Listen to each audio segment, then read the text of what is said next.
Hari ini persidangan berikutnya.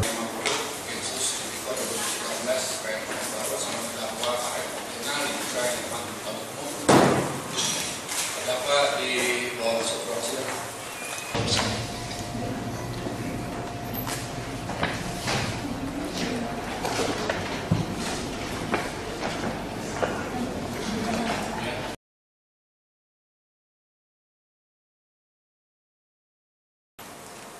Baik, di dalam proses pembahasan revisi perda ini, apakah saudara juga pernah melakukan pertemuan di rumah dinas gubernur? Tidak.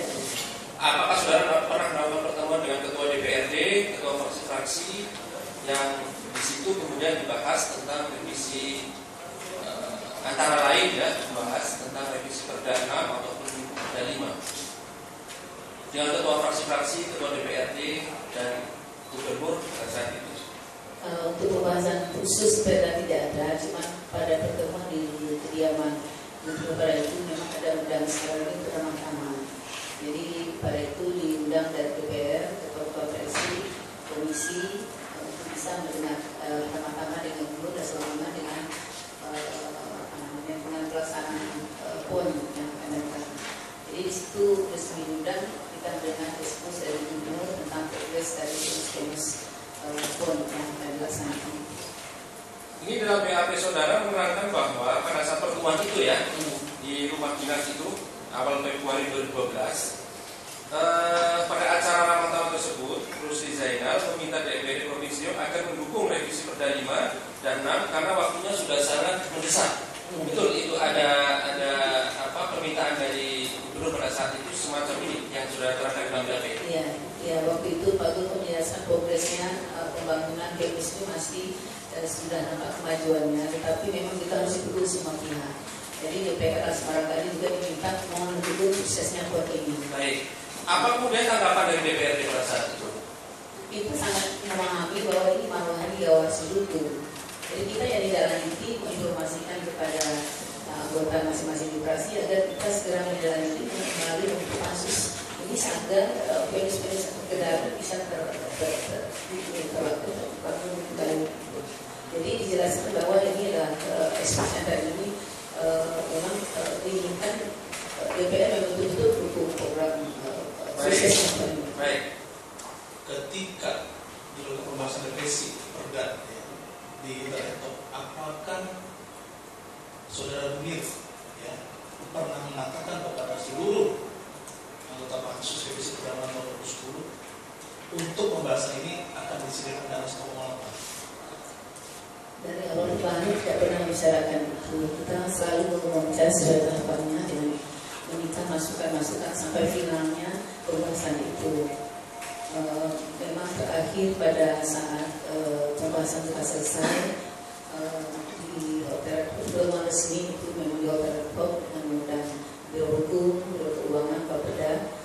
Ketika final pembahasan perda itu, maka setelah menyatakan bahwa perda itu tidak bermasalah, bisa dilanjutkan sesuai mekanismenya dan anggaran yang dialokasikan itu tidak melanggar perda induknya, maka bisa diteruskan di paripurna untuk disahkan.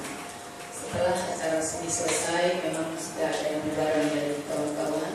Lalu itu memintakan jangan bubar dulu sebagai informasi juga seperti itu. Ada informasi yang akan disampaikan di situ diterima dari Pak Topan seperti itu. Saya tidak betul mendengar mengatakan, jadi suasananya sudah ada jual beberapa, jadi mengatakan bahwa setelah final perda ini nanti akan ada sesuatu begitu aja yang akan disampaikan, tetapi tidak akan mengatakan pula sesuatu yang disebutkan waktu itu. Angkanya waktu itu sebutkan 900, tapi ada teman-teman pansus menanyakan 900 atau 1,98. Itu jadi pada saat bubar itulah ada perbahasan sedikit di beberapa orang saja. Apakah ada komunikasi Anda sebagai anggota atau ketua Fraksi Golkar dengan pimpinan DPD atau Golkar? Dan terdapat dari Tidak, Pak. Ya. Tidak. Jadi disembunyikan soal-soal itu yang tahu secara umum dalam konteks kasus. Saya tak tahu juga, Pak. Yang penting saya diundang ya pembahasan itu tidak bicarakan uang adalah dimaksud itu. Karena itu sudah dibicarakan.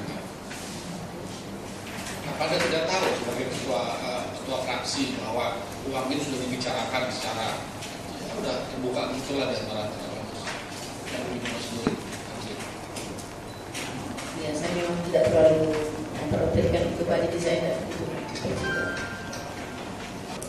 Kendala-kendala itu apakah pernah disampaikan oleh saudara kepada Anda?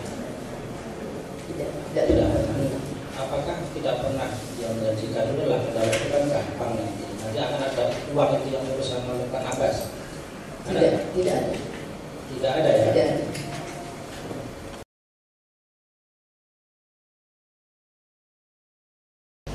Saudara Munir meminta kita untuk Pansus agar bersabar dulu tidak mengikuti rapat karena akan ada informasi dan pembahasan internal itu yang Ya, selanjutnya bagaimana menyampaikan lalu pada saat itu dalam suasana yang memang sudah siap-siap keluar, terutama yang kaum perempuan itu sudah malam. Saudara Munir mengatakan dan saya dengar ini mungkin tidak perda ini nomor 6 pansus yang membahas perda nomor 6 ini digabung dengan karena perda nomor 5. Jadi terus saudara Munir juga mengatakan bahwa teman-teman ini ada juga akan ada uang kira-kira begitu. Ketika waktu itu dia ketika itu mengatakan menjawab ini uang dari sekolah. Apakah Ibu Iwa waktu itu masih di situ?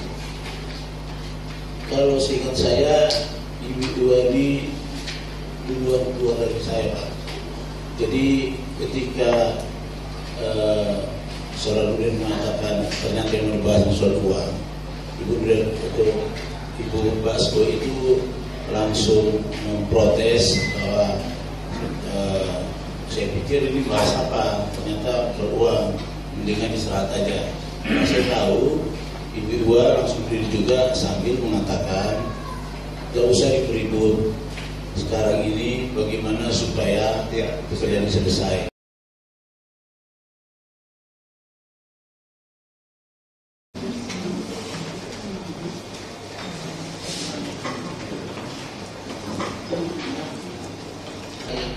apa yang dibicarakan pada pertemuan itu apa? Disitulah baru mereka mempresentasikan pekerjaan itu. Dan itu saya menyampaikan itu di situ.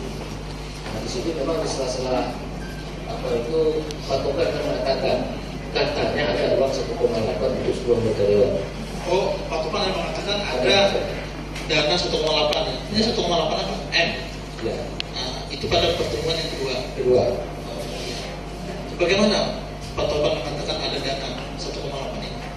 Tidak ada. Nanti ini ada untuk kita juga 1,8. Baik ya. Baik. Tadi tanggal 29 Maret ya, ketika kunjungan kasus menembak dari saudara tidak mengakui ya, tidak benar ya bahwa saudara Anda menanyakan uang lelah kepada Eka, walaupun saudara Munir dan saudara Eka sudah menerangkan bahwa saudara menanyakan itu. Nah, kemudian saya tanyakan, ketika tanggal 3 April ya 2012 ketika akan dilakukannya rapat paripurna, apakah saudara ada menghubungi saudara Eka? Ada. Nah, kenapa saudara menghubungi saudara Eka? Yang tanya informasi yang katanya itu ada enggak? Ada uang itu ada enggak? Oh, jadi menanyakan kepada Eka, ya, katanya ada uang ya. Ya. Nah, kemudian apa jawabannya Eka? Jam 12. Jam 12 ya. Apakah sebelumnya saudara juga ada menghubungi Munir untuk mengatakan adanya uang itu? Saya pernah menyampaikan ke saya, ada uang itu saat ada pertemuan, ada nikah, ada iparnya Pak. tanggal 31 itu. 31 apa? Kebetulan 31 Maret. Saya dengan mereka saya itu teman-teman nanya uang itu. Hanya sampai itu saya.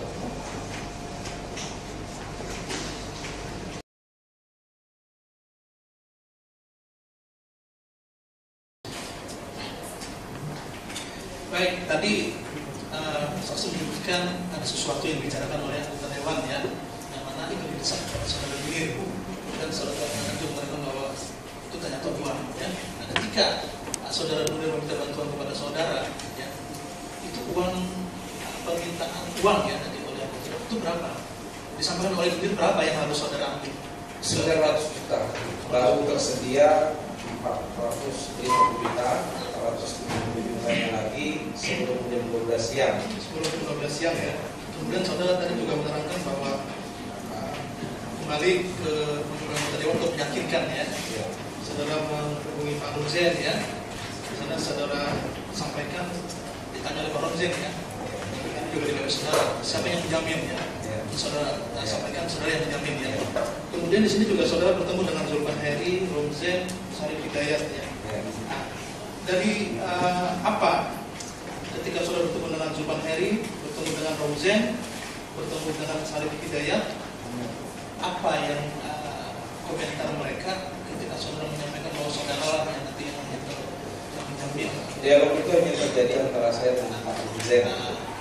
Pak Rumzen apa namanya ini, waktu itu kan Munir menyampaikan kepada saya Munir bahwasanya menurut Pak Rumzen paripurna bisa dilanjutkan kalau ada yang menjamin mengurus masalah ini. Karena itu yang diminta oleh Pak Rumzen, saya jumpai Pak Rumzen untuk menyampaikan supaya paripurna jalan sesuai dengan permintaan Pak Rum, saya yang mengurus. Saudara menjaminnya gitu ya. Nah, ketika saudara menyampaikan itu, apakah perkataan saudara menjamin ya, itu juga didengar oleh Sarif Hidayat, didengar oleh menurut pengetahuan saudara waktu itu? Semestinya mereka mendengar, tetapi yang saya ingat waktu itu mereka sibuk mempelajari berkas, jadi mereka tidak begitu mempedulikan obrolan itu. Tapi setidaknya mendengar gitu ya, karena radiusnya dekat. Semestinya mendengar. Jadi ketika saudara uang itu sudah sampai ke saudara ya, itu uang pas 900. Pas ya. Dari saudara Eka, uang itu dibawa menggunakan tas kresek atau tas? Ketika Bukan saudara dari Eka. Dari Ahmad tadi. Nah, pakai tas katanya. Tas ya. Saya juga tak menyaksikan uang itu diserahkan. Uang itu kemudian di tas dibuka, dihitung gitu ya? Dibuka, diserahkan, sudah terletak di lantai rumah saya. Kemudian setelah mereka pamit pulang, saya suruh Dasril sama Sandi untuk menghitung, bersama-sama bertiga menghitung pas 900. Lantas situasinya kan buru-buru. Saya udah mau maghrib, saya mau berangkat, harus mampir dulu ke DPRD. Akhirnya batas yang ada, uang dimasukkan ke dalam tas. Oh, jadi ada tas lagi untuk memasukkan uang itu ya? Iya, ada 3 bungkusan. 3 bungkusan ya. Karena Anda nggak butuh uang untuk kepentingan dia gitu. Bagi saya ini adalah kepentingan daerah. Ya, supaya sudah tahu ya. Terdakwanya tahu soal itu. Dan dia juga merasa seperti terbebani. Jadi, ya secara manusiawi sih logis saja kalau misalnya jadi bukan ini merasa kepada ini kan demi kepentingan gitu. Disahkan itu perda. Memang kait aja ya, kait urusan ini. Walaupun jalan tidak benar gitu kan. Sepanjang yang saya ketahui, Gubernur tidak tahu masalah ini dan proses DPR ini dia tidak pernah mengikuti. Ya, betul dengan kawan-kawan ya. Tapi yang jelas sebelum Anda maju untuk tidak itu nggak pernah ada pekerja ledak. Tidak pernah. Saya di Cina yang mulia 1 bulan. Anda nggak pernah disuruh sama Johar untuk ngurus ini? Tidak pernah. Pagi-pagi kadang-kadang bagus ya, cuma 9:10 ya. Jadi kita udah besok saksi perlu hadir lagi jam 4 malam ini. Perlu lagi ya, kayak saksi mau hadir lagi ya. Ada apa? Jadi kita tunda sampai besok tanggal 30 ya.